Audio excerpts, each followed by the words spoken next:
नमस्कार दोस्तों, स्वागत है आपका स्टडी फॉर सिविल सर्विसेज में। वीडियो को पूरा देखिए। कोई भी आपका फीडबैक है, कोई सजेशन है, तुरंत वीडियो में कमेंट करके जरूर बताइए। अच्छा लगे तो वीडियो लाइक जरूर कर लीजिए और ऐसे वीडियो लगातार फ्री में पाने के लिए चैनल को तुरंत सब्सक्राइब कर लीजिए और बेल आइकन को जरूर टैप कर लीजिए ताकि आगे भी सारे वीडियो आपको मिलते रहे। यूट्यूब में फॉलो करते हैं तो प्लीज ये वाला फ्री टेलीग्राम चैनल जरूर ज्वाइन कर लीजिएगा। सारे नोटिफिकेशन, सारे अपडेट यहीं पे आते हैं, ध्यान रखिएगा। स्टडी फॉर सिविल सर्विसेज का कोई भी पेड ग्रुप अगर आपको ज्वाइन करना है तो सिर्फ 856480530969606089786445 यही नंबर है हमारे, सिर्फ जहां पे कॉल या व्हाट्सएप कर सकते हैं।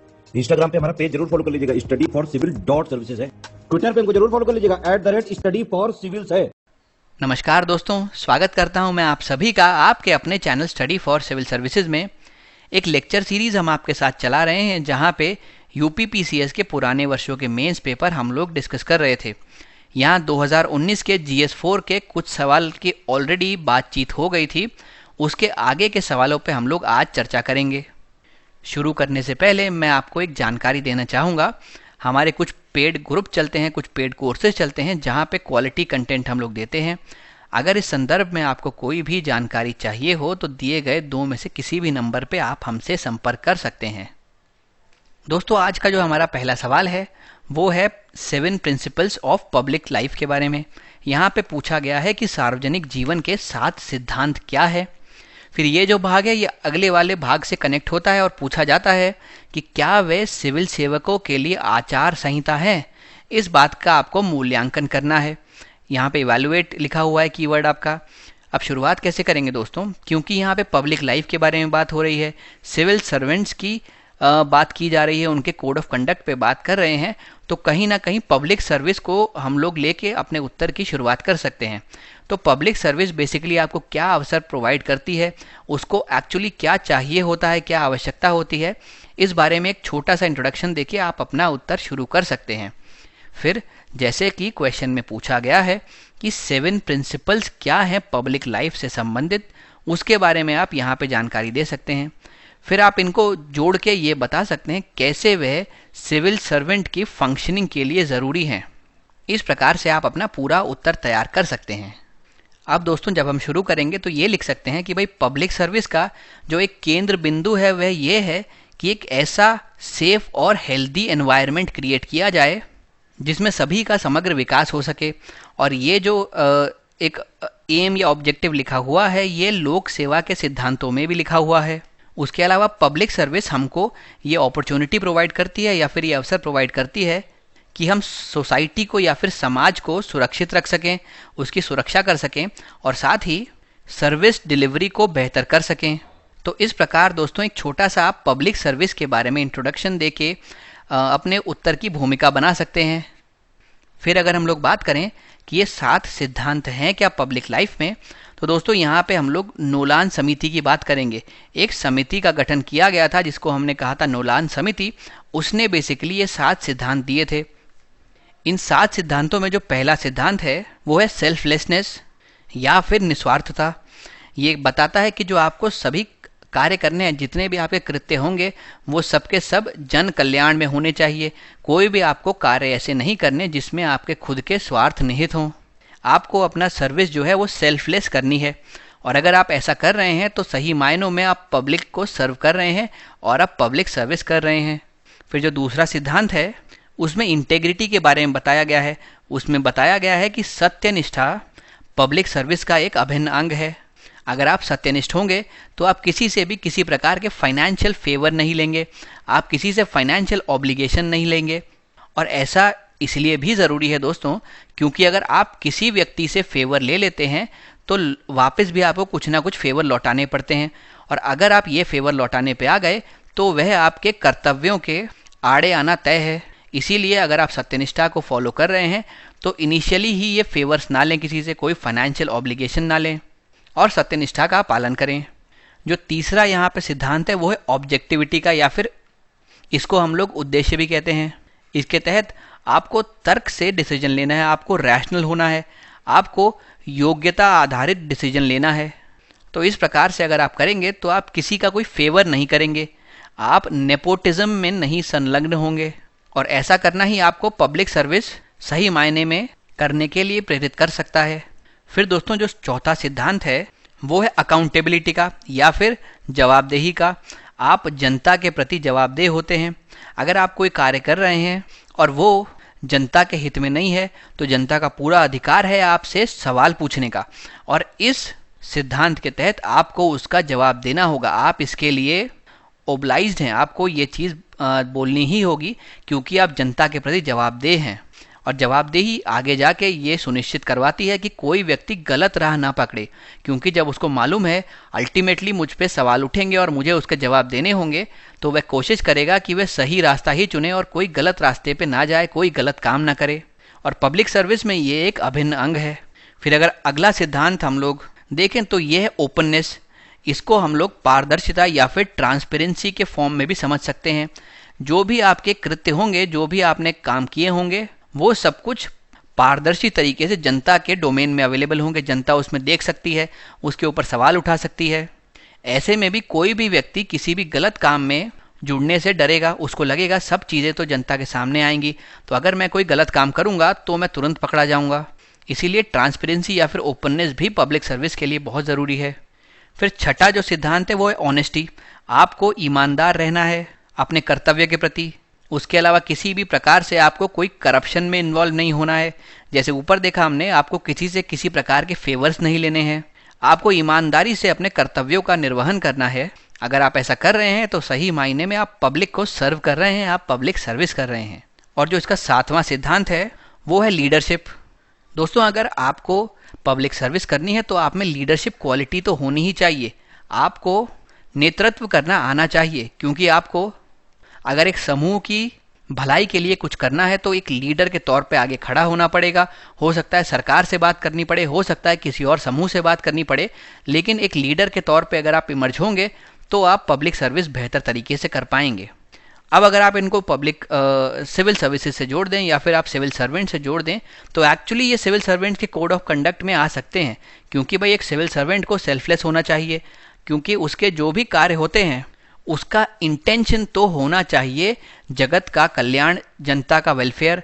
लेकिन अगर वो किसी और इंटेंशन से कोई कार्य करने लग गया जिसमें वो ये सोचे कि इस कार्य से मुझे ये फायदा हो जाएगा, तो वह सही रास्ते पे नहीं है और ये मैल एडमिनिस्ट्रेशन की तरफ आगे जाके अपने आप मुड़ जाएगा, यानी कुप्रशासन इससे आगे बढ़ सकता है। इंटेग्रिटी तो होनी ही चाहिए, हमको मालूम है। सत्यनिष्ठा एक व्यक्ति को अपने कर्तव्यों को बेहतर तरीके से निभाने में मदद करता है। ऑब्जेक्टिविटी होनी चाहिए, वरना नेपोटिज्म फैल सकता है। किसी पद पे ऐसे व्यक्ति को बिठाया जा सकता है जो कि उसके योग्य भी नहीं है, अगर ऑब्जेक्टिविटी नहीं होगी तो। लेकिन अगर ऑब्जेक्टिविटी है तो हर उस पद पे जो उसका असली हकदार है वही व्यक्ति पहुंचेगा। अकाउंटेबिलिटी भी होनी चाहिए। जनता के लिए आप कार्य करते हैं तो जनता को पूरा अधिकार है कि वह आपसे सवाल पूछ सके। और अकाउंटेबिलिटी होगी, ओपननेस होगी, तो अपने आप ही आप गलत काम करने से डरेंगे। आज के युग में जब करप्शन इतना ज़्यादा प्रेवलेंट है, जब ब्यूरोक्रेसी और राजनीति का एक नेक्सस बनता है, ये दोनों साथ मिल के काम करते हैं, तो ये ही दोनों अकाउंटेबिलिटी और ओपननेस एक सिविल सर्वेंट को अपने रास्ते पर सही तरीके से चलने के लिए प्रोत्साहित करता है। फिर ऑनेस्टी तो बहुत ज़रूरी है, करप्शन से बचेंगे इसमें। और लीडरशिप क्वालिटी तो होनी ही चाहिए। एक सिविल सर्वेंट को अगर कोई नीति लागू करनी है और मान लीजिए उसको ये समझाना है जनता को कि भाई ये नीति जो है ये आपके फेवर में है। जैसे मान लीजिए डिजिटल इंडिया को लागू करना है। अब जो वहाँ पे सिविल सर्वेंट होगा, अगर उसका अधिकार क्षेत्र जो है या जुरिस्डिक्शन का जो एरिया है वो कोई ग्रामीण इलाका है, तो वहाँ पे लोग इसको रिलेक्ट करेंगे। लोग बोलेंगे कि भाई अभी तक सही चल रहा था, अब ये डिजिटल क्यों ला रहे हो सब चीज़ें। तो लोगों में आसानी से ये जो नई टेक्नोलॉजी आएगी इसके प्रति अडॉप्शन का भाव होगा नहीं। अब अगर ये सिविल सर्वेंट में लीडरशिप क्वालिटी है तो ये इन सभी लोगों को समझा सकता है किस तरीके से अगर डिजिटल हो जाएं चीज़ें तो उनका ही फायदा होगा। उनके पास अगर सरकार 100 रुपये भेजती है और मान लीजिए 80 ही आते हो, क्योंकि बीच में बिचौलिए हैं जो अपना कमीशन ले लेते हैं, तो ये पूरा कुचक्र खत्म हो जाएगा। और सरकार ने अगर 100 रुपये डाले तो खाते में आपके 100 रुपये ही आएंगे। सारे नोटिफिकेशन आपको मोबाइल पे मिल जाएंगे, आपको बहुत सारी लाइनों में लगने से बचाया जा सकता है। लेकिन अगर सिविल सर्वेंट में लीडरशिप क्वालिटी हुई तो वह कुछ ना कुछ करके लोगों को अपने पक्ष में लेके इस प्रोग्राम को यहाँ पर बेहतर ढंग से इम्प्लीमेंट करवा पाएगा। अब दोस्तों यही देखते हैं हम लोगों ने उत्तर इसका कैसे बनाया है। सबसे पहले पब्लिक सर्विस के बारे में लिखा है। जैसे मैंने आपको बताया भाई, इसका जो एक केंद्र बिंदु है वो यह है कि हमको सुरक्षित और स्वस्थ वातावरण बनाना है। और यह जो है ये प्रिंसिपल ऑफ पब्लिक सर्विसेज में भी मेंशनड है। पब्लिक सर्विस जो है उसके दो मेन फोकस रहते हैं। सबसे पहले तो समाज की सुरक्षा करना और दूसरा आवश्यक सेवाएं प्रदान करना। अगर ये चीज़ें इसमें हो रही हैं तो हम कहेंगे हाँ, सही मायने में ये पब्लिक सर्विस है। फिर नोलान समिति की जो मैंने आपको बात बताई वो बेसिकली लोक सेवकों के लिए एक मार्गदर्शक के रूप में सार्वजनिक जीवन के 7 सिद्धांतों की वकालत करती है। वो कहती है ये 7 सिद्धांत आपको जीवन में उतारने चाहिए और अगर आप लोक सेवक हैं तो ज़रूर ही उतारने चाहिए, क्योंकि आपका जो मेन कर्तव्य है, जो मेन एम है, वही पब्लिक सर्विस है। 7 सिद्धांतों के बारे में पढ़ते हैं दोस्तों। सबसे पहले सेल्फलेसनेस या फिर निस्वार्थता। इसमें मैंने आपको बताया कि जो भी आपको कार्य करने हैं वो सब जनता के सर्वोत्तम हितों के लिए करने हैं, यानी जन कल्याण के लिए करने हैं। आपको कुछ भी ऐसा नहीं करना जिसमें कहीं ना कहीं आपका फायदा हो। कोई ऐसा काम नहीं करना जिसके लिए आपको कोई भौतिक पुरस्कार मिले या कोई मौद्रिक पुरस्कार मिले। भाई आपको सेल्फलेस रहना है, आपको खुद कुछ नहीं वापसी में रिटर्न में चाहिए, बस आपको जनता का कल्याण करना है, सबका वेलफेयर करना है, सबका भलाई के लिए आपको कार्य करना है। फिर जो दूसरा सिद्धांत है वो है इंटेग्रिटी का या सत्यनिष्ठा का। इसमें अगर आप कोई पब्लिक ऑफिस को होल्ड करे हुए हैं तो किसी भी बाहरी क्षेत्र से किसी तरीके का कोई फाइनेंशियल या कोई भी ऑब्लिगेशन ना लें, क्योंकि जैसे मैंने बताया एक बार अभी आप तो फेवर ले लेंगे लेकिन बाद में आपको उसके बदले में कोई फेवर ही लौटाना पड़ेगा और बहुत संभावना है ये वाला जो फेवर आप लौटाएंगे ये आपके कर्तव्य के आड़े आएगा। आपकी ड्यूटी करने का जो रास्ता है, जो सही मार्ग पे आप चल रहे हैं, उससे बाहर जाके आपको कहीं ये कुछ करना पड़ेगा। फिर ऑब्जेक्टिविटी की बात करते हैं। यहाँ पे अगर पब्लिक अपॉइंटमेंट की बात करें या कॉन्ट्रैक्ट देने की बात करें या किसी व्यक्ति को किसी पद पे बिठाने की बात करें तो ये सब मेरिट बेस्ड डिसीजन होने चाहिए, यानी योग्यता आधारित निर्णय ही आपको लेने चाहिए। अकाउंटेबिलिटी की बात करें तो भाई आपको, क्योंकि आपने कोई पब्लिक ऑफिस को होल्ड कर रखा है, जनता के प्रति जवाबदेह होना ही चाहिए। कोई आप काम करेंगे जनता उस पर सवाल उठा सकती है और ये जो पूरी चीज़ है एक जांच प्रणाली की तरह कार्य करेगी जो आपको गलत रास्ते पर जाने से बचाएगी। फिर एक और जो उसमें सिद्धांत है वो दोस्तों ओपननेस है, या फिर इसको हम लोग ट्रांसपेरेंट बिहेवियर के तौर पे भी समझ सकते हैं, पारदर्शिता के तौर पे समझ सकते हैं। अगर आप कोई भी कार्य करें तो ओपननेस के साथ आप अगर उसका करेंगे तो आप उसको आसानी से जस्टिफाई कर पाएंगे, आप उसको सही ठहरा सकते हैं अगर कोई आप पे सवाल उठाता है तो। लेकिन अगर आपके कार्य में कोई ट्रांसपेरेंसी नहीं है और लोग आप पे सवाल उठाते हैं तो उसको सही साबित करने के लिए आपके पास कोई सबूत भी नहीं होंगे। तो ये एक चिंताजनक कारण है, इसीलिए कहते हैं ट्रांसपेरेंसी मेंटेन रखनी चाहिए। ऑनेस्टी की बात करें तो ये तो बहुत ही ज़रूरी है एक पब्लिक सर्विसेज में। अगर आप पब्लिक ऑफिस को होल्ड कर रहे हैं तो अपने प्राइवेट इंटरेस्ट को आप साइड में रखिए, उनको अपनी ड्यूटी या अपने ऑफिस में किसी भी तरीके से हस्तक्षेप ना करने दें। फिर लीडरशिप क्वालिटी, पब्लिक ऑफिस के जो भी होल्डर्स हैं उनमें लीडरशिप की क्वालिटी तो होनी ही चाहिए और वह इस प्रकार के आइडियाज़ को आगे भी प्रमोट करने चाहिए। तो दोस्तों ये जो 7 सिद्धांत थे इसको हमने जोड़ के बता दिया कि कैसे इस सिविल सर्विसेज या एक सिविल सर्वेंट के लिए ज़रूरी हैं और कैसे वो उसके कोड ऑफ एथिक्स बनाते हैं। अब दोस्तों चलते हैं हम अपने अगले प्रश्न पे। ये फिर से एक केस स्टडी है। यहाँ पे कहा जा रहा है कि आप एक पीसीएस अधिकारी बनने की कोशिश कर रहे हैं और विभिन्न चरणों को पार करके आप व्यक्तिगत साक्षात्कार हेतु चयनित हो गए। लेकिन जब आप इंटरव्यू के लिए या जब आप साक्षात्कार के लिए जा रहे थे, रास्ते में आपने देखा कि एक बुजुर्ग व्यक्ति अपनी पोती के साथ कहीं जा रहे हैं। फिर अचानक से आपके सामने उनको दिल का दौरा पड़ता है और वह गिर पड़ते हैं। उनकी पोती आपसे सहायता की पुकार करती है। अब ऐसी दशा में आप क्या करेंगे? भाई आप तो जा रहे हैं यहाँ पे इंटरव्यू के लिए, आपको लग रहा होगा कि मैं लेट हो जाऊँगा तो यहाँ मेरा जो सपना है वो छूट जाएगा। लेकिन आपके सामने इस प्रकार की परिस्थिति आ गई कि कोई व्यक्ति को दिल का दौरा पड़ा और उसकी छोटी जो पोती है वो आपसे मदद मांग रही है। अब आप यहाँ पे एक एथिकल डायलेमा में आ गए कि हमको करना क्या चाहिए और उसी के ऊपर आपसे क्वेश्चन पूछा गया है। तो दोस्तों देखिए, अगर इस प्रकार का हमसे कोई सवाल पूछा जाता है तो हम लोग किसी के लाइफ को सेव करना सबसे इम्पोर्टेंट समझते हैं। भले ही आपका कितना भी इम्पोर्टेंट काम हो एक तरफ, लेकिन सबसे पहले आप प्रयास करें, अगर कोई जीवन को आप बचा सकते हैं तो आप उसको बचाने का प्रयास करें। तो यहाँ पे आपको जो परिस्थिति दी हुई है उसके अकॉर्डिंग आपको अपनी प्रायोरिटीज़ या प्राथमिकता लिखनी है और इस प्रश्न में आपको ये लिखना होगा कि सबसे पहले आप किसी के जीवन को बचाने को प्राथमिकता देते हैं। उसके लिए जो भी संभव उपाय हो सकते हैं आप वो करते हैं, क्योंकि उसके बाद जो इंटरव्यू वाली चीज़ है उसको तो और भी तरीक़ों से मैनेज किया जा सकता है। आप एक सॉरी कहते हुए, एक क्षमा पत्र लिख सकते हैं, एक अपॉलॉजी लेटर लिख सकते हैं, या फिर आप कोई रिटन एप्लीकेशन सबमिट कर सकते हैं जिसमें ये सबूत दे सकते हैं कि आपके समक्ष ये परिस्थिति आ गई थी जिसकी वजह से आपने सबसे पहले ये सही समझा कि आपको किसी की जान बचानी है। तो यहाँ तो आप मैनेज कर सकते हैं, लेकिन अगर आपके सामने किसी व्यक्ति की जान चली गई तो आपकी अंतरात्मा आपको कैसे माफ़ करेगी। इसीलिए सबसे पहला जो हमारा यहाँ पे कार्य होना चाहिए वह जो भी संभव प्रयास हो किसी की जान बचाने के लिए वो होना चाहिए। फिर जो दूसरा पार्ट है वो होगा जब आपने उसको अस्पताल में भर्ती करा दिया, उसके जो भी घर से आने वाले लोग हैं उनको बता दिया, फिर आपको साक्षात्कार के स्थान पर पहुंचने का प्रयास करना चाहिए। यदि आपको देर हो जाती है तो आप किसी भी दूसरे माध्यम से अधिकारियों से संपर्क कर सकते हैं और अपनी पूरी स्थिति उनको बता सकते हैं। उनसे आप आग्रह कर सकते हैं, रिक्वेस्ट कर सकते हैं कि आप मुझे कोई और अगर डेट संभव हो तो प्लीज़ दे दीजिए। आप इसके कोई प्रूफ भी सबमिट कर सकते हैं कि आप किस प्रकार से एक बुज़ुर्ग की जान बचाने में लगे हुए थे। इसके अलावा आप रिटर्न एप्लीकेशन लिख सकते हैं, आप एक क्षमा याचना कर सकते हैं, उनको एक अपॉलॉजी लेटर लिख सकते हैं। तो ये आपकी इसमें प्राथमिकता होनी चाहिए। तो दोस्तों, जैसे मैंने बताया, सबसे पहले हमको प्राथमिकता देनी है बुज़ुर्ग की जान बचाने को, क्योंकि उसकी पोती अकेली है, छोटी बच्ची आपसे मदद मांग रही है, तो उसकी जान बचाने को आपको सबसे पहली प्रायोरिटी देनी है।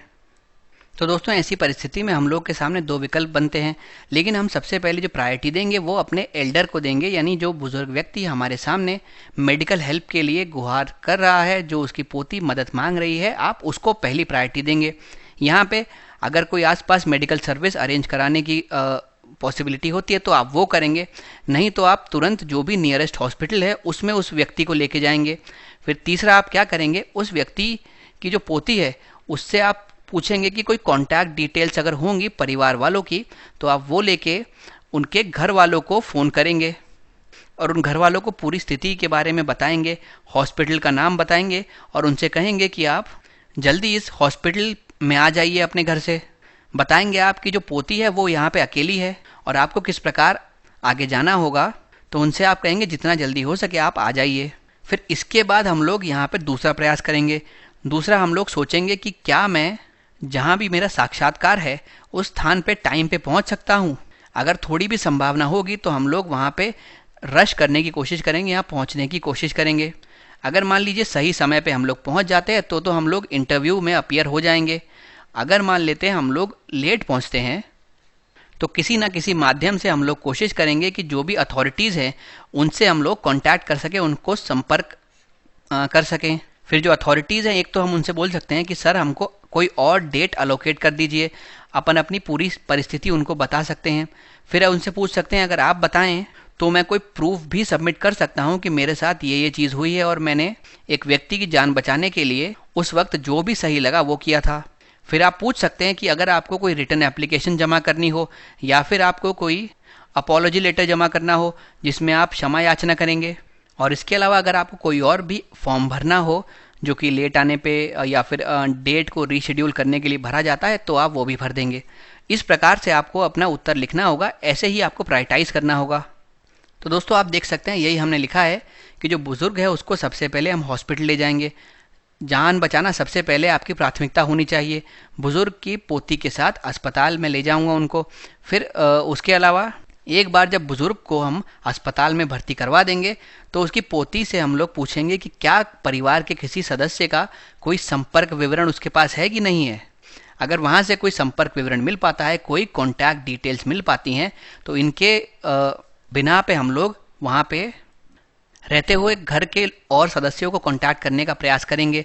उनसे जब मेरा कांटेक्ट होता है तो आप ये बताएंगे कि किस अस्पताल में आप हैं, क्या क्या सिचुएशन है और आपको आगे इंटरव्यू देने के लिए जाना है, तो इनको आप जल्दी आने के लिए कहेंगे। फिर एक बार इतना आपने कर लिया तो सेकंड होगा आपको आपके इंटरव्यू लोकेशन पे पहुंचना, आपको साक्षात्कार की साइट पर पहुंचना। तो सबसे पहले हम इसका आकलन करेंगे क्या हम समय पे पहुंच सकते हैं या नहीं। अगर देर से जाने की संभावना होगी तो भी हम लोग कोशिश करेंगे कि तुरंत निकल के वहाँ पहुँच सके। यदि समय पे पहुँच गए तो हम लोग आराम से इंटरव्यू दे लेंगे।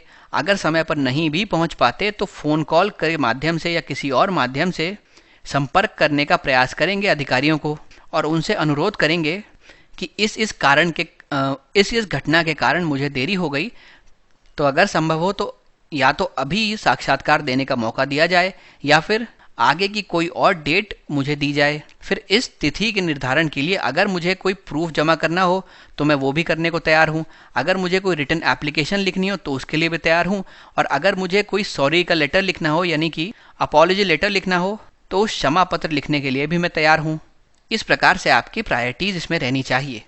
फिर हम चलते हैं अगले प्रश्न की तरफ। दोस्तों यहाँ पे कहा गया है कि जो पॉवर्टी है उसके कारण आमतौर पर करप्शन उत्पन्न होता है, यानी पॉवर्टी है इसीलिए करप्शन होता है। हालांकि फिर आगे लिखा गया है कि ऐसा कोई कहीं केस नहीं है जहाँ पे कोई अच्छा अफ्लुएंट पावरफुल व्यक्ति करप्ट ना हो, यानी वो भी बहुत ज़्यादा हद तक करप्शन में इन्वॉल्व रहते हैं। तो पूछा गया है आपके अनुसार क्या मेन कॉजेज़ होंगे करप्शन के। इसमें आपको एग्जाम्पल्स देने होंगे अपने आंसर को सपोर्ट करने के लिए, क्योंकि ये जो पूरा क्वेश्चन है दोस्तों ये करप्शन के ऊपर बात कर रहा है। तो आप उसी को डिफाइन करते हुए या फिर उसी को परिभाषित करते हुए अपना उत्तर शुरू कर सकते हैं। फिर बाद में संक्षेप में आप लिख सकते हैं कि इसके प्रभाव क्या होते हैं। फिर आप इस तथ्य के बारे में लिखिए कि गरीबी का संबंध हमेशा भ्रष्टाचार से नहीं होता, क्योंकि ज़्यादातर ऐसे केसेस हमने देखे हैं जहाँ पे रिच और एफ्लुएंट लोग जिनके पास पैसे की कोई कमी नहीं है वो भी कहीं ना कहीं से भ्रष्टाचार या फिर करप्शन में इन्वॉल्व हैं। तो इस बात को फिर आप अल्टीमेटली भ्रष्टाचार के कारणों से जोड़कर उनके बारे में विस्तार से बता सकते हैं और यहाँ पे उदाहरण आपको देने होंगे।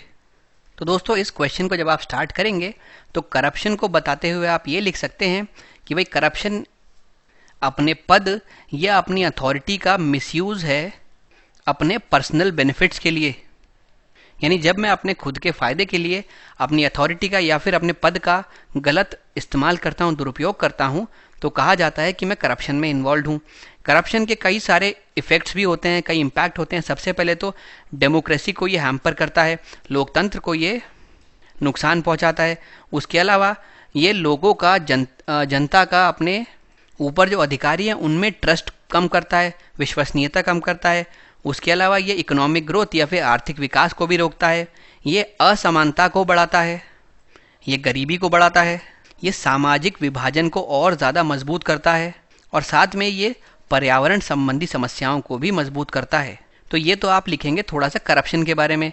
फिर उसके बाद हम आ जाते हैं कि क्या गरीबी और करप्शन आपस में एक दूसरे से संबंधित हैं, क्या हमेशा पॉवर्टी से ही करप्शन आता है। तो दोस्तों यहाँ पे आप लिख सकते हैं कि भाई पॉवर्टी नहीं, लालच या फिर ग्रीड ही करप्शन का एक मुख्य कारण है। लोग लालची हो जाते हैं, लोगों की जो लालच होता है, जो उनकी ग्रीड होती है, वो उनसे भ्रष्टाचार करवाता है। और इस चीज़ को प्रूव करने के लिए आप कुछ फैक्ट दे सकते हैं। जैसे अपने उत्तर में हमने सीबीआई के फैक्ट दिए हुए हैं। सीबीआई के डेटा के अनुसार कई सारे आईएएस और आईपीएस अधिकारी भी करप्शन में इन्वॉल्व रहे हैं, उनके ऊपर केस चले हैं। तो इनके पास कोई पैसों के संसाधनों की तो कमी है नहीं, ना ये गरीब हैं, फिर भी ये करप्शन में इन्वॉल्व थे। यानी कि जो ग्रीड है, जो आपका लालच है, वो आपसे करप्शन कराता है, ना कि आपकी आर्थिक स्थिति।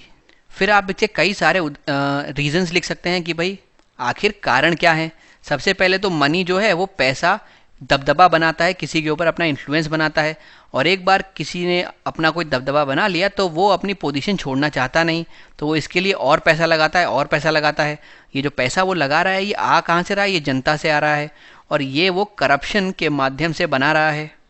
फिर उसके अलावा राजनीतिक जो परिदृश्य है उसको आमतौर पर बिजनेस के सिनेरियो से जोड़ा जाता है, और ये जो गठबंधन है ये भी भ्रष्टाचार को जन्म देता है। उसके अलावा आप कह सकते हैं कि जो ब्राइबिंग की जाती है, घूसखोरी है, वो भ्रष्टाचार का एक कारण है। अनऑर्गेनाइज सेक्टर में बहुत ज़्यादा लोग यहाँ पे हमारे देश में इन्वॉल्व हैं, तो वहाँ पे क्रिमिनल एक्टिविटीज़ भी बहुत ज़्यादा हैं।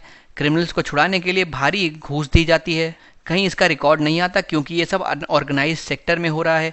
ये भी एक भ्रष्टाचार का प्रमुख कारण बनता है। तो दोस्तों इस प्रकार आप इससे संबंधित कारणों का यहाँ पे वर्णन कर सकते हैं।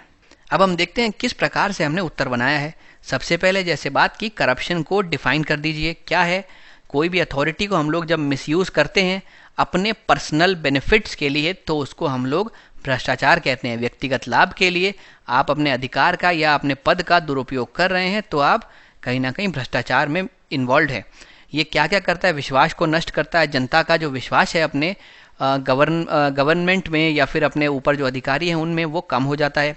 लोकतंत्र को कमज़ोर करता है, आर्थिक विकास को हानि पहुंचाता है, असमानता को बढ़ाता है, गरीबी को बढ़ाता है, सामाजिक विभाजन को मजबूत करता है और पर्यावरण की समस्याओं को और बदतर बनाता है। तो ये छोटा सा आपने जो इंट्रोडक्शन दिया है, इसमें आपने करप्शन के बारे में बता दिया और आपने ये बोल दिया कि करप्शन कितना ज़्यादा हानिकारक हो सकता है एक अर्थव्यवस्था के लिए, एक देश के लिए। फिर जो क्वेश्चन में पूछा गया सीधे उस पर हम लोग आ जाते हैं कि भाई गरीबी नहीं है जो कि भ्रष्टाचार की ओर ले जाती है किसी व्यक्ति को, लेकिन कुछ और तत्व हैं, जैसे कि एक तो लालच और दूसरा दूसरों को देख के शो ऑफ वाली टेंडेंसी। अगर एक व्यक्ति के पास बड़ी गाड़ी है तो दूसरा भी सोचता है मैं भी उससे बड़ी गाड़ी लूँ। तो ये जो शो ऑफ वाली टेंडेंसी है, एक दूसरे के प्रति ईर्ष्या भाव है, ये भी कहीं ना कहीं करप्शन को जन्म देता है। अब ये बात प्रूव करने के लिए यहाँ मैंने डेटा लिखी है सीबीआई के।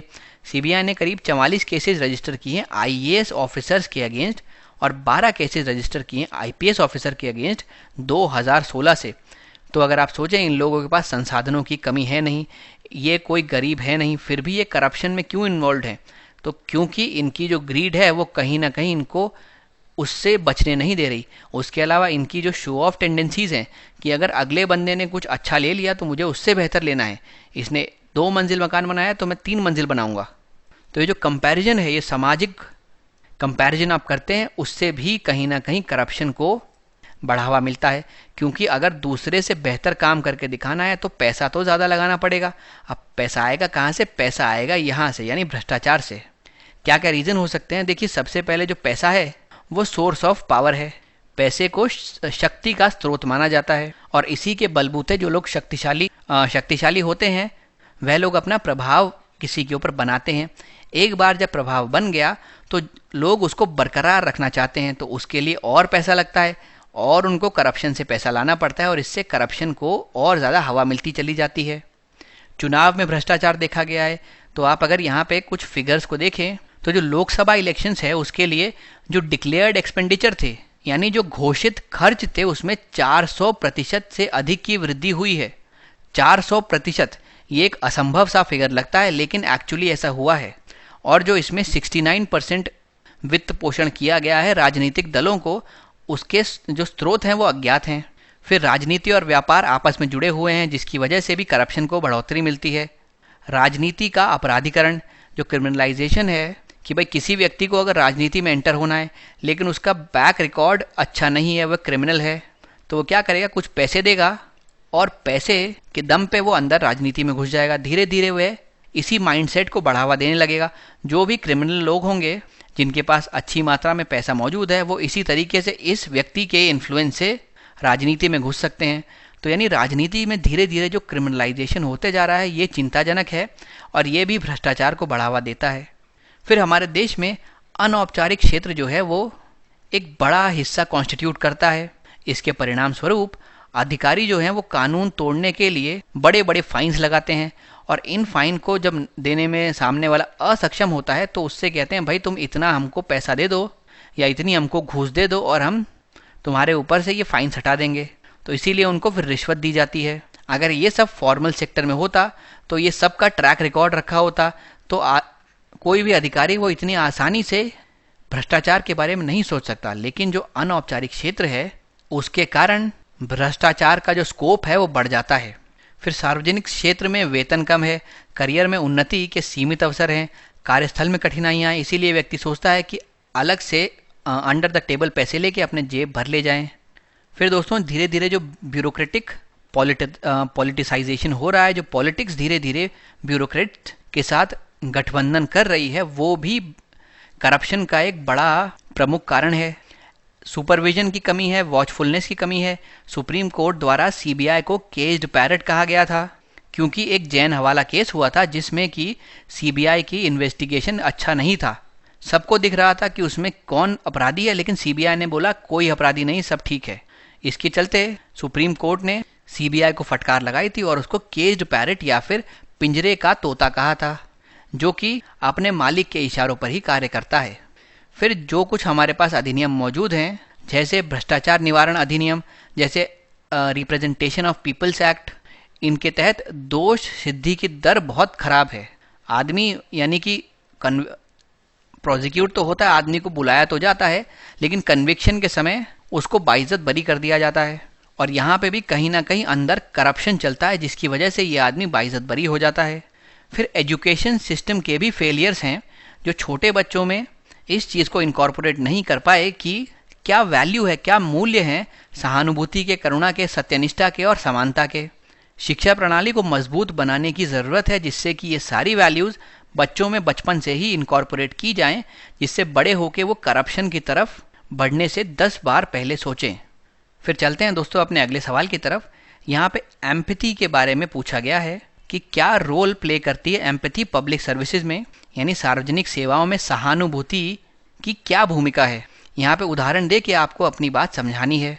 तो जैसा कि हमारे पास टेम्पलेट बना हुआ है, जैसा हम हर बार करते हैं, हम लोग शुरू करेंगे एम्पैथी को डिफाइन करते हुए। फिर एक ब्रीफ में आप एक्सप्लेन करेंगे कि ये क्यों ज़रूरी है पब्लिक सर्वेंट के लिए।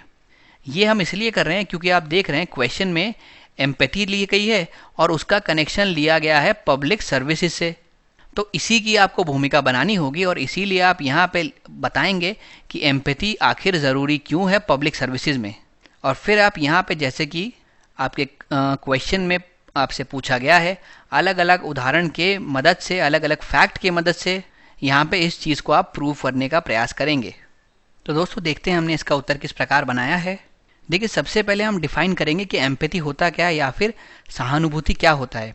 ये बेसिकली एक क्षमता है जिससे कि आप दूसरे लोगों की भावनाओं को समझ सकते हैं, उनके विचारों को समझ सकते हैं, इनफैक्ट उनकी जगह पर खुद को रख के उनके नज़रिए से देख सकते हैं और उनकी समस्याओं को समझ सकते हैं, उनकी भावनाओं को समझ सकते हैं।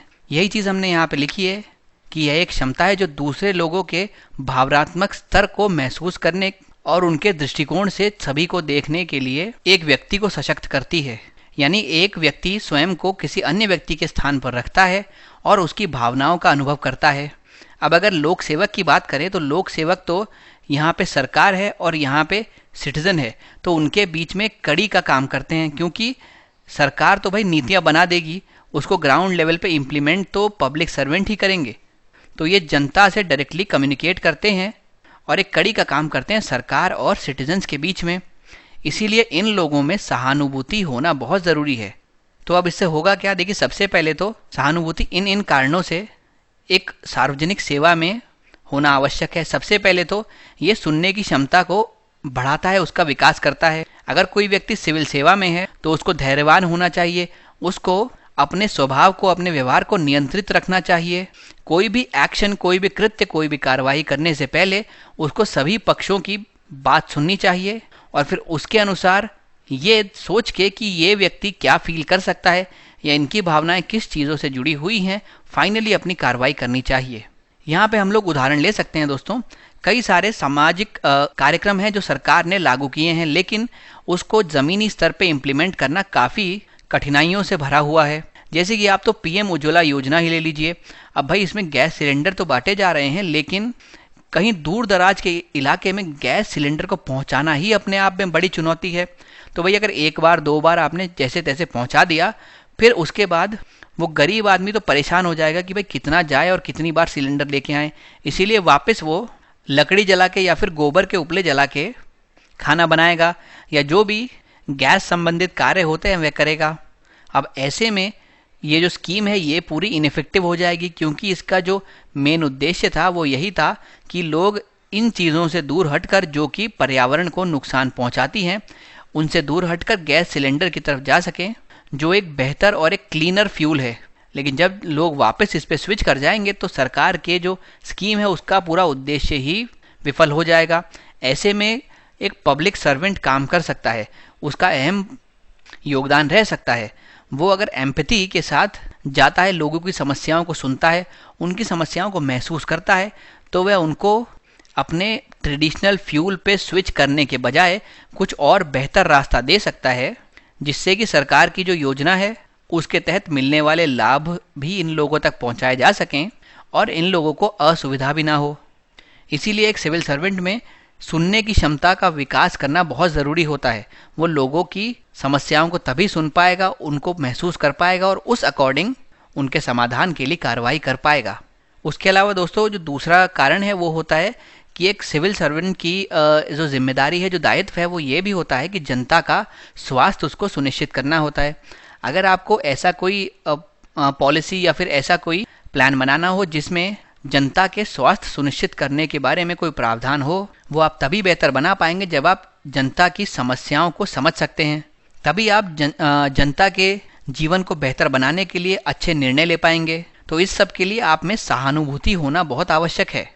अगर एग्जाम्पल के तौर पे समझते हैं, राष्ट्रीय पेयजल कार्यक्रम को संचालित करना है, अच्छे से उसका कार्यान्वयन करना है, तो एक सरकारी अधिकारी या फिर एक पब्लिक सर्वेंट को इस बात से एम्पैथाइज करना पड़ेगा कि महिलाओं के सामने कितनी कठिनाइयाँ आती हैं जब वो दूर दराज के इलाकों में जाके घड़ा भर के पानी ला पाती हैं। जब तक वो इस चीज़ के प्रति सहानुभूति नहीं रखेगा, इस स्थान पर खुद को रख के नहीं देखेगा, तब तक वो बेहतर तरीके से इस कार्यक्रम को संचालित नहीं कर पाएगा। क्योंकि अगर आपको समझ में आएगा कितनी प्रॉब्लम फेस करनी पड़ती है, तभी आप उस स्कीम को इतनी प्रभावशाली ढंग से इम्प्लीमेंट करेंगे कि लोगों तक ज़्यादा से ज़्यादा उसका लाभ पहुंच पाए। उसके अलावा अगर कोई व्यक्ति में एम्पैथी है तो वो अपने पावर का, अपने पद का मिसयूज़ नहीं करेगा, दुरुपयोग नहीं करेगा।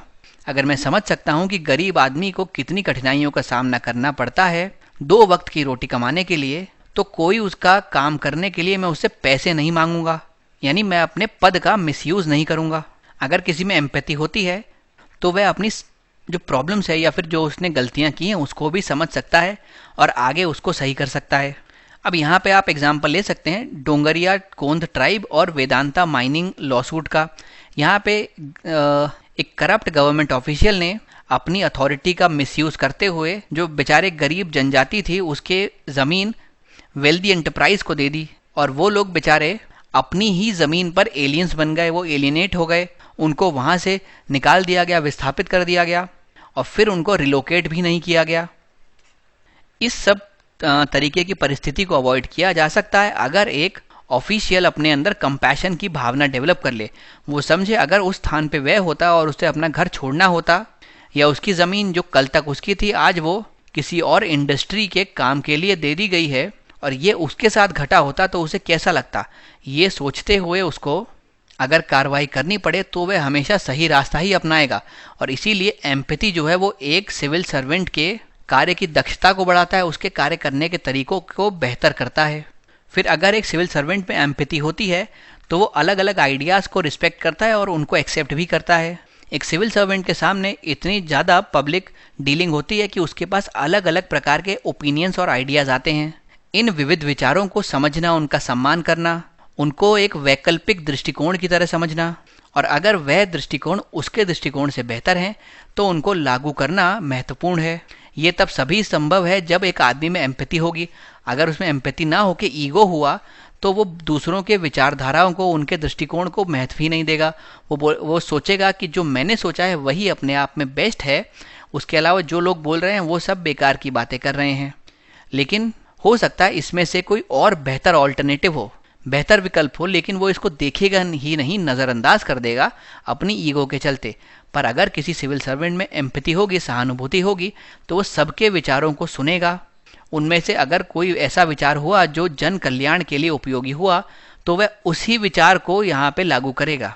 वहीं पे अगर हम इसका उदाहरण दें तो एक सरकारी अधिकारी आमतौर पर परेशान हो सकता है क्योंकि उसे अलग अलग प्रकार की राय मिल सकती है, ओपिनियन मिल सकते हैं, उसकी आलोचना की जा सकती है अगर वो कोई निर्णय लेता है तो। परंतु अगर सहानुभूति नाम का उसमें आइडियल मौजूद है तो ऐसी स्थिति को संभालने में यह उसको सशक्त बनाएंगी। ये ट्रांसजेंडर से संबंधित कार्यक्रम या फिर दिव्यांग से संबंधित कार्यक्रम के लिए विशेष रूप से महत्वपूर्ण है। उसके अलावा एम्पैथी जो है वो एक सिविल सर्वेंट को ये मदद करती है कि वो दूसरों के बिहेवियर को समझ पाए और उनकी बिहेवियर, उनकी नीड्स के अकॉर्डिंग जो भी पॉलिसीज़ हैं उनको इन्फ्लुएंस कर पाए, उनको चेंज कर पाए, या फिर पॉलिसीज़ के अकॉर्डिंग अगर लोगों का व्यवहार सही नहीं है तो उनके व्यवहार को चेंज कर पाए। पर ये हो तभी पाएगा जब वह एम्पैथी या सहानुभूति के ज़रिए अगले बंदे की भावनाओं को समझ पाएगा। वो अगर इस पॉलिसी का विरोध कर रहे हैं तो आखिर क्यों कर रहे हैं। अगर वो सही विरोध कर रहे हैं तो वह उस नीति में बदलाव करेगा। अगर नीति जन कल्याण की हो और गलत विरोध कर रहे हैं तो उनके व्यवहार में बदलाव करने की कोशिश करेगा। लेकिन कोई एक मिडिल पाथ वे निकालेगा ही अगर ऐसी परिस्थिति बनती है और उसमें एम्पैथी मौजूद है तो। दोस्तों, इसका एग्जाम्पल आप लिख सकते हैं कि आगरा में एक पति नंबर 1 कैंपेन चलाई गई थी जो कि स्वच्छ भारत अभियान को प्रमोट करने के लिए चलाई गई थी, जिसमें जिले के पति और पतियों दोनों ने महिलाओं के शौचालय के उपयोग से जुड़े जो अवरोध थे उसको पहचानने और उसके प्रति लोगों का जो व्यवहार है उसको बदलने की कोशिश की थी। तो ये पहचानना तभी हो पाया जब एक व्यक्ति में एम्पैथी कहीं ना कहीं होगी। फिर उसके बाद इंक्लूसिव पर्सपेक्टिव डेवलप करने में ये मदद करता है, यानी एक दृष्टिकोण को समावेशी कैसे बनाया जाए और किस प्रकार उसका विकास किया जाए यह वह बताता है। अब जैसे अगर हर एक व्यक्ति की आप नीड्स को समझ पाएंगे, उसकी एस्पिरेशंस को समझ पाएंगे, तो आपकी जो नीतियाँ बनेंगी वो बेहतर बनेंगी। आपकी जो एग्जिस्टिंग पॉलिसीज़ है उसमें अगर कोई गैप है तो उसको बेहतर तरीके से आप आइडेंटिफाई कर पाएंगे। अब एग्जाम्पल के तौर पे अगर कोई आईएएस ऑफिसर है और वह सिंपैथाइज करता है कुछ लोगों के साथ जिन्होंने अपनी ज़मीन खो दी थी किसी डेवलपमेंटल प्रोजेक्ट के चलते, तो क्योंकि वह सिंपैथाइज करता है तो वह बेहतर यहाँ पे पॉलिसीज़ का निर्माण कर पाएगा जो कि उन लोगों को कंपनसेशन दिला पाए, उनको रिहैबिलिटेट कर पाए, उनको एजुकेशन और हेल्थ संबंधी सुविधाएं दे सके। परंतु ये सब तभी संभव है जब वो आईएएस ऑफिसर उस परिस्थिति से वहाँ के लोगों से एम्पैथाइज करेगा। दोस्तों अब हम चलते हैं अपने अगले प्रश्न की तरफ।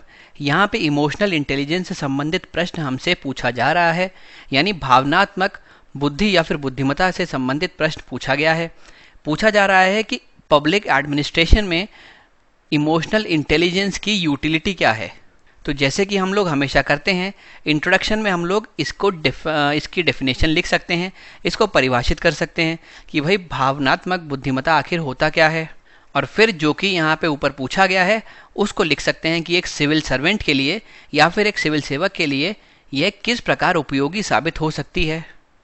तो दोस्तों देखते हैं हमने इसके कैसे शुरुआत की है।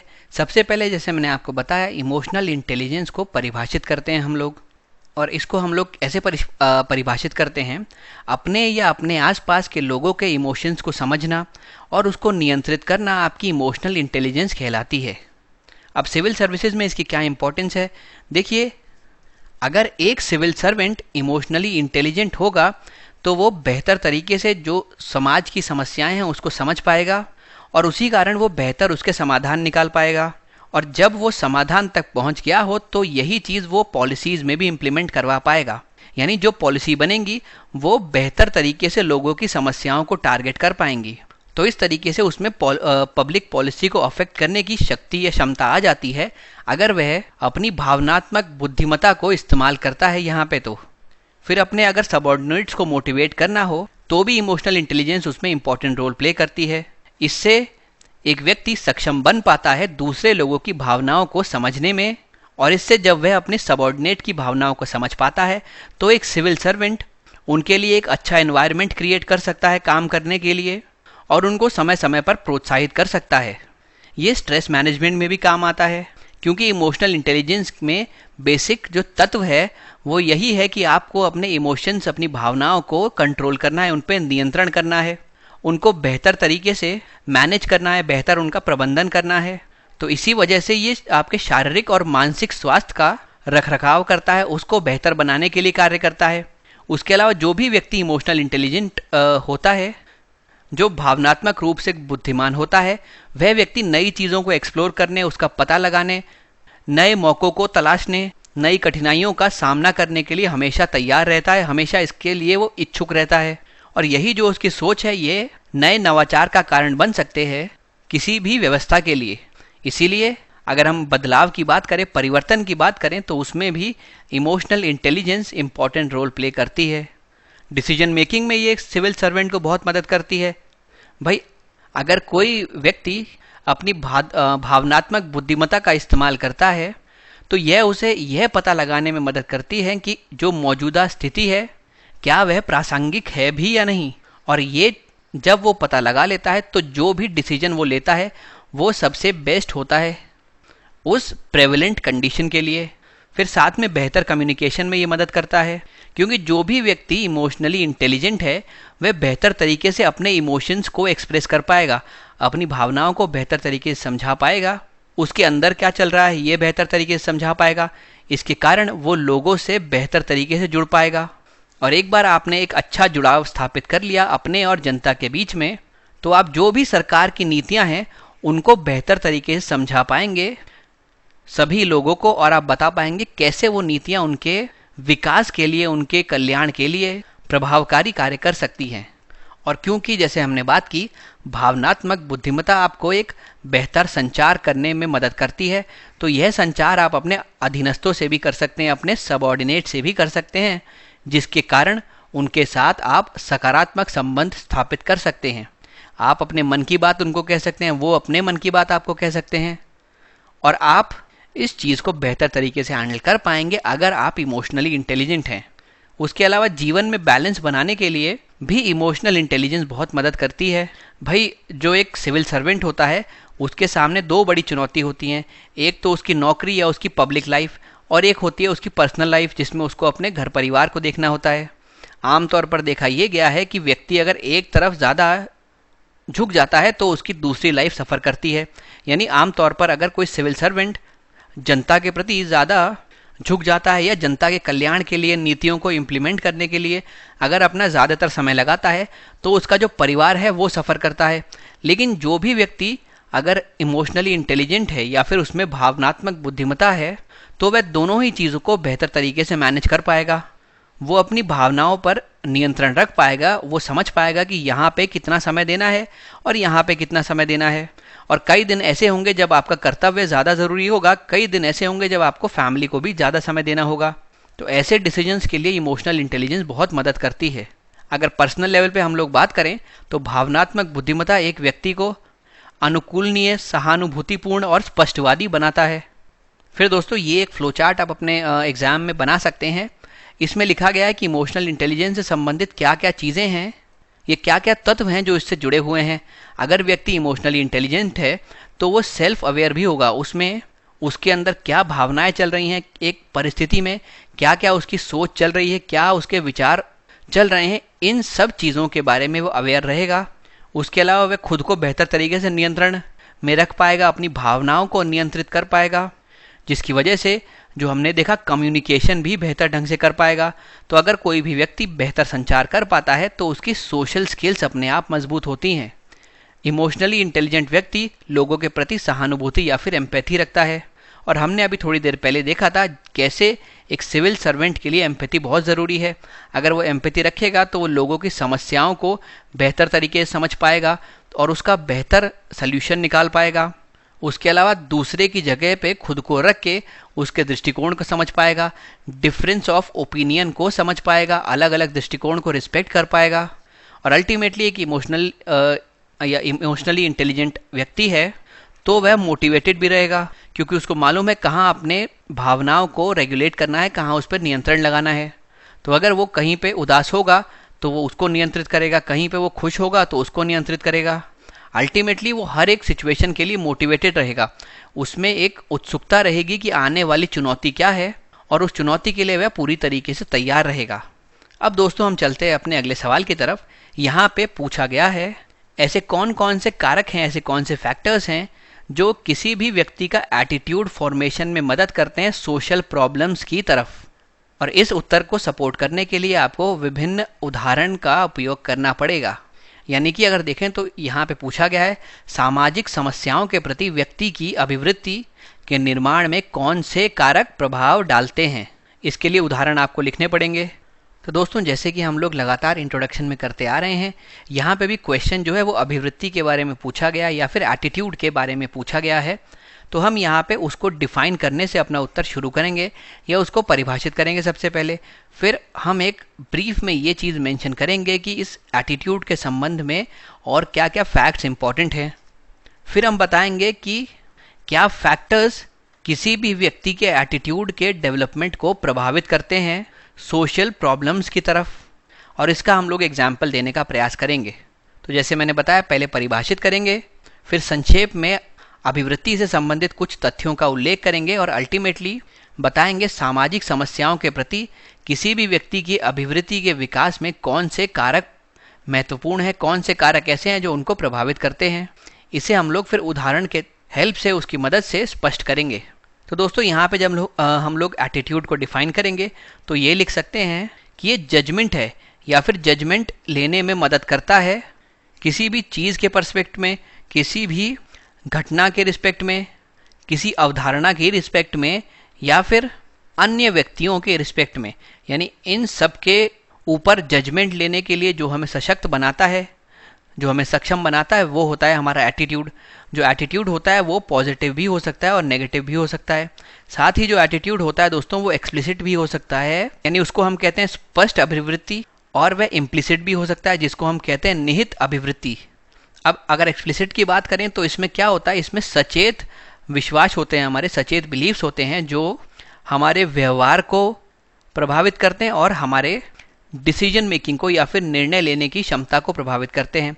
और इम्प्लिसिट यानी हमको मालूम नहीं है, वो अंदर हमारे समाया हुआ है, या मैं बोलूँ तो यहाँ पे अचेतन विश्वास के तौर पे हम इसे बता सकते हैं, जो कि हमारे डिसीजंस या फिर हमारे निर्णय को इम्पैक्ट करता है और साथ में हमारे बिहेवियर या फिर हमारे व्यवहार को अफेक्ट करता है। यहाँ पे फिर आप दोस्तों एग्जाम्पल दे सकते हैं कोई। इस प्रकार से आप शुरुआत में थोड़ा सा एटीट्यूड या फिर अभिवृत्ति के बारे में लिख के अपना उत्तर प्रारंभ कर सकते हैं।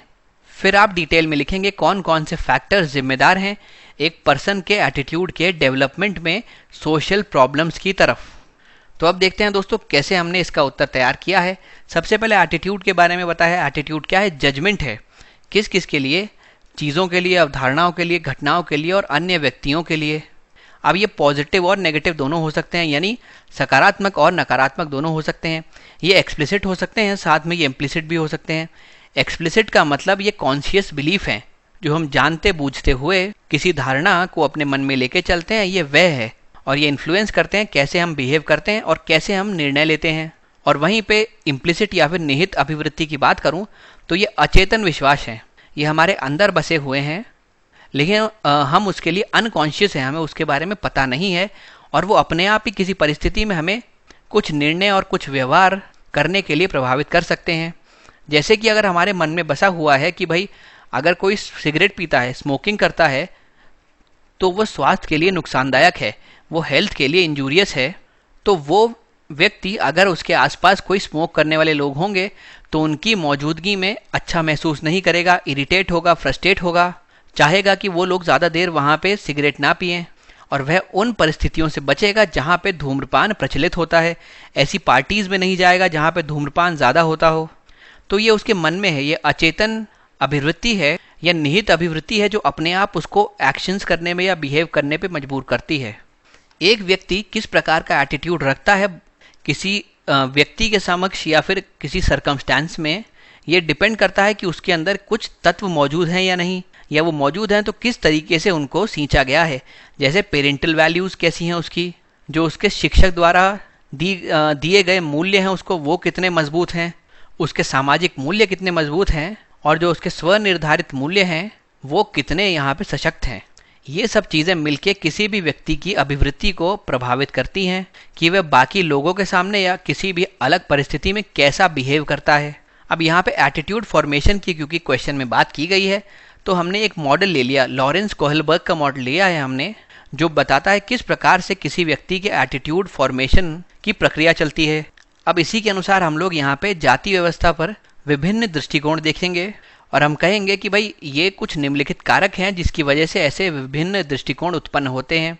एक तो उच्च जाति के लोग शहरी इलाकों में जो रहते हैं, यानी जो शहर में रहते हैं, वो योग्यता आधारित व्यवस्था चाहते हैं। भाई हुआ ये है वो शहर में रहते हैं तो उनको बेहतर शिक्षा प्राप्त हो सकती है, उनके पास अपनी जॉब से बेहतर आय होती है, वेतन उनका बेहतर है और उनके पास अवसरों की कोई कमी नहीं है, संसाधन मौजूद हैं। तो इस वजह से जो एक लाइन थी जो जाति को या एक जाति को दूसरी जाति से विभाजित किया करती थी वो यहाँ पे धूमिल हो चुकी है और इसीलिए सिर्फ एक ही चीज़ यहाँ पे मायने रखती है, वो है योग्यता।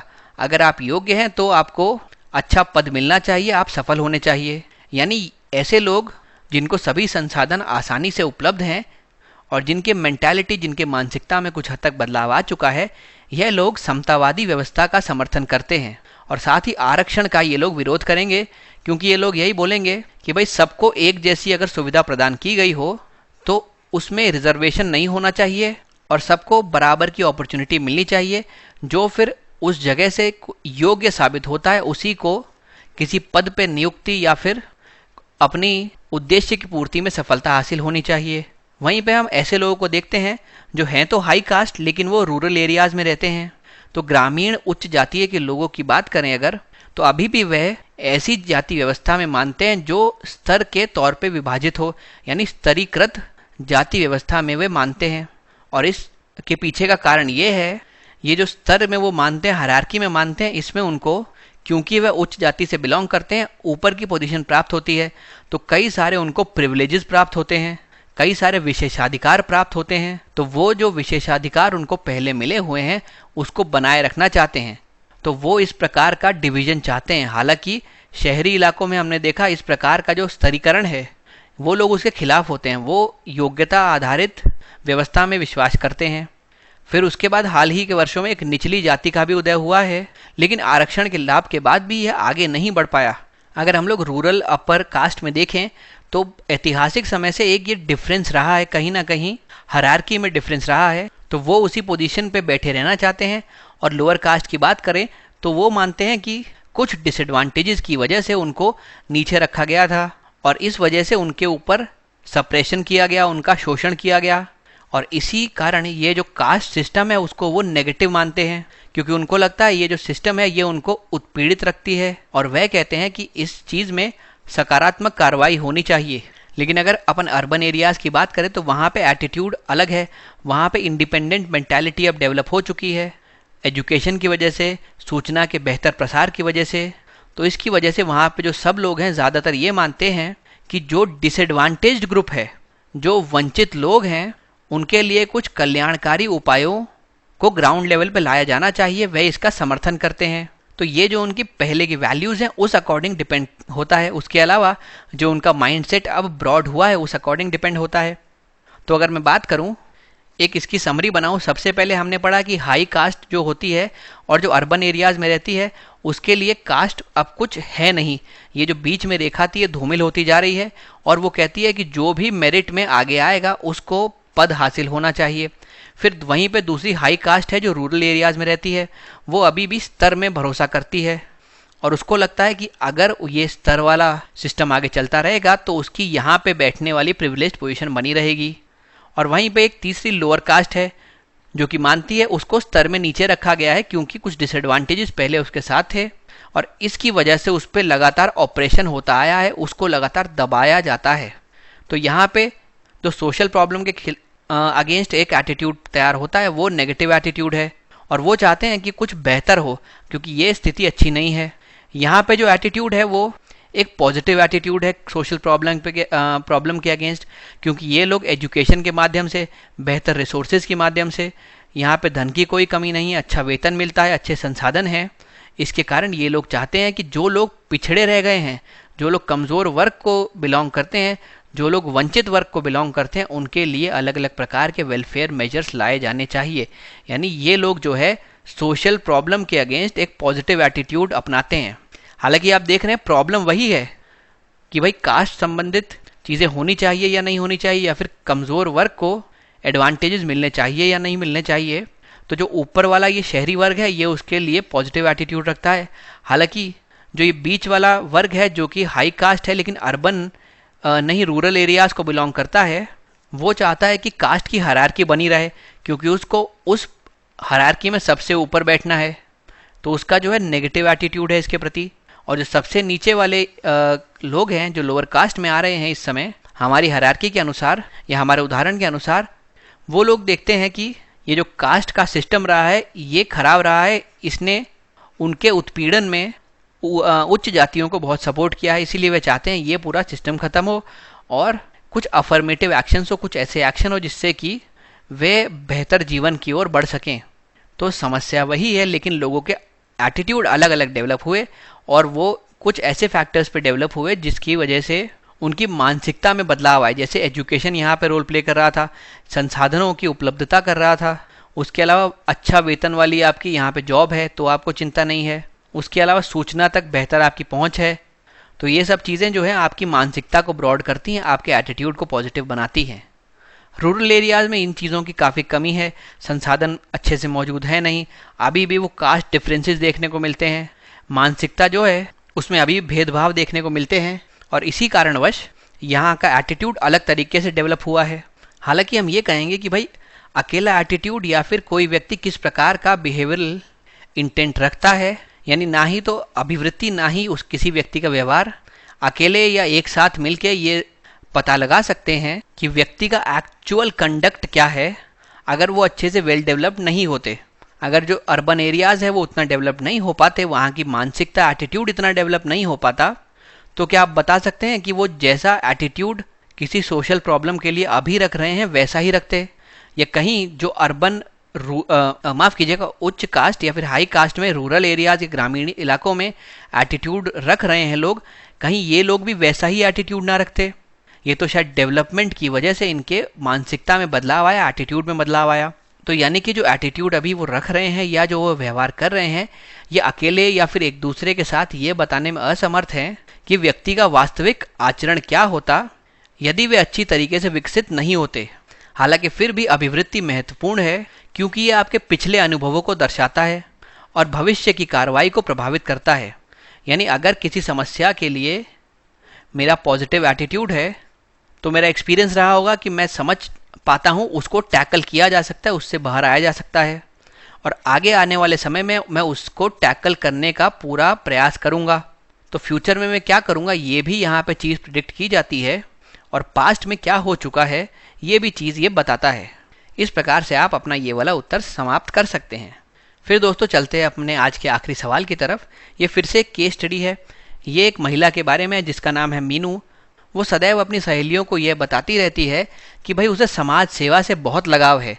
उसकी सहेलियों ने ये पाया कि वह किसी भी समाज कल्याण क्रियाकलापों में सहभागिता नहीं करती। उसकी एक सहेली के पिता तो एक एनजीओ से संबंध रखते हैं और तथा वह समाज के गरीब वर्गों के लिए निस्तर समाज कल्याण क्रियाकलाप जैसे कि मुफ्त कपड़े बांटना, जैसे कि दवाइयों का वितरण, इन सबको आयोजित करते रहते हैं। मीनू की सहेलियों ने कई बार उसको कहा कि भाई एनजीओ को तुम भी ज्वाइन कर सकती हो, तुम यहाँ पे अपना समय दे सकती हो, क्योंकि तुम यहाँ कहती हो कि मुझे समाज सेवा से बहुत लगाव है। पर मीनू फिर भी इसमें कोई रुचि नहीं दिखाती। तो आप देख रहे हैं डायलेमा क्या है। एक तरफ तो मीनू कहती है कि समाज सुधार से उसको बहुत लगाव है, दूसरी तरफ ना तो वो किसी इंस्टीट्यूशन से जुड़ी हुई है जो समाज सुधार की तरफ कार्य करता है, ना उसके पास अवेलेबल जो इंस्टीट्यूट है, एनजीओ है, जो उसकी किसी सहेली के पिता की जानकारी से आसानी से वह वहाँ जा सकती है, परंतु उसमें भी वह रुचि नहीं दिखाती। और तीसरा, कई बार उसके सहेलियों ने भी कहा है कि भाई आप रुचि दिखाया करिए सामाजिक कार्यों में, उसमें भी वह रुचि नहीं दिखाती। तो मीनू के व्यवहार के लिए क्या संभावित स्पष्टीकरण दिए जा सकते हैं, और मनोवैज्ञानिक तौर पर आपको इस औचित्य को सिद्ध करना है। तो परिस्थिति को देखते हुए आपको सबसे पहले लिखना है कि मीनू क्यों नहीं शामिल हो रही किसी भी सोशल सर्विस में। हालांकि वो इतना कुछ उसके बारे में बोलती रहती है, वह कहती है कि उसको इतना लगाव है ऐसी सर्विसेज से। फिर आपको इस प्रकार से अलग अलग सिचुएशंस को यहाँ एक्सप्लेन करना होगा, और अंत में आपको ये लिखना होगा कि भाई उसका इंटरेस्ट तो है, लेकिन कुछ ऐसे कारण हैं जिसकी वजह से वह रुचि नहीं दिखा पाती। अब दोस्तों हम लोग देखते हैं कि कैसे इसका उत्तर हमने बनाया है। सबसे पहले हमने लिखा है कि मीनू के जो शब्द हैं वो कहती है कि उसे समाज सेवा से बहुत लगाव है, और जो उसके कार्य हैं जहाँ पे वो इसी में रुचि भी नहीं दिखाती या आपस में मेल नहीं खाते।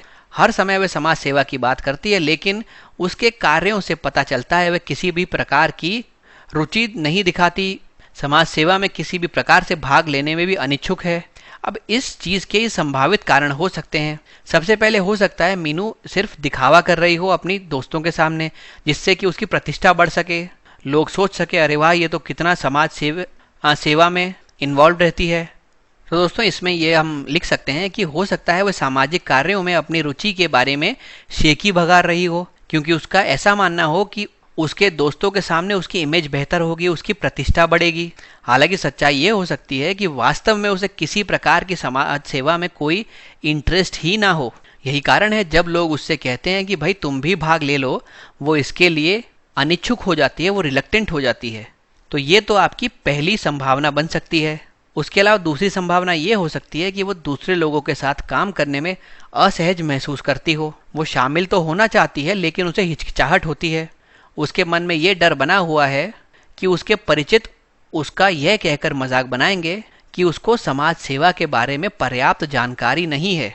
या ये भी हो सकता है कि अननोन लोगों के बीच में उससे घुला मिला ना जाता हो, या फिर उसको इनके साथ किसी भी प्रकार के कोई सामाजिक कार्य करने में असहजता महसूस होती हो, यानी बेसिकली वो इंट्रोवर्ट नेचर की हो, ये भी संभव है। जिसके साथ वो कंफर्टेबल है बस उसी के साथ वो अच्छे से बातें कर सकती है, बाकी जब ओपन में जाती हो तो वो बात भी ना कर पाती हो, उसमें सोशलाइजिंग की टेंडेंसी ना हो। तीसरा विकल्प ये हो सकता है कि भाई मीनू जब कहती है कि उसे सामाजिक कार्यों में आनंद आता है या फिर उसको उससे बहुत लगाव है, तो वह एक्चुअली सच ही कह रही हो, लेकिन वो कह रही हो कि उसको इन चीज़ों को ऑब्जर्व करने में, देखने में या फिर दूसरों को ऐसा करते देखने में मज़ा आता हो। भाई उसने कहा कि उसे लगाव है, लेकिन उसने ये नहीं कहा कि सामाजिक कार्य करने का उसकी इच्छा करती है। तो ये आपस में डिफरेंस है। हो सकता है उसके मन में ऐसे कार्यों के प्रति सहानुभूति हो, उसे अच्छा लगता हो, लेकिन स्वयं वो ऐसा ना करना चाहती हो। एज अ स्पेक्टेटर या फिर रीडर ही वो इस चीज़ को देखती हो। और चौथी संभावना हो सकती है कि भविष्य में उसका ऐसा कुछ इरादा हो कि वह अपना खुद का एनजीओ स्थापित करना चाहती हो, लेकिन अभी इस समय वह समाज सेवा के किसी भी कार्य में संलग्न नहीं होना चाहती। हालांकि एनजीओ के लिए उसका जो नियमित समर्थन है या फिर वो जो ये बातें करती है कि समाज सेवा के प्रति उसको लगाव है, उसका दृष्टिकोण अनुकूल है, तो इस बात से यह तो अनुमान लगाया जा सकता है कि वह कहीं ना कहीं समाज सेवा की तरफ झुकी हुई है, उसका झुकाव वहाँ पे है। लेकिन इस बात का अंदाज़ा लगाना मुश्किल है कि वो इस समय क्यों ऐसी एक्टिविटीज़ में इन्वॉल्व नहीं हो रही है। तो दोस्तों इसी के साथ हम अपना आज का लेसन समाप्त करते हैं। आने वाले लेक्चर में हम इसके आगे के क्वेश्चंस डिस्कस करेंगे। आप पूरे लेक्चर में मेरे साथ बने रहे, इसके लिए मैं आपका धन्यवाद करता हूँ।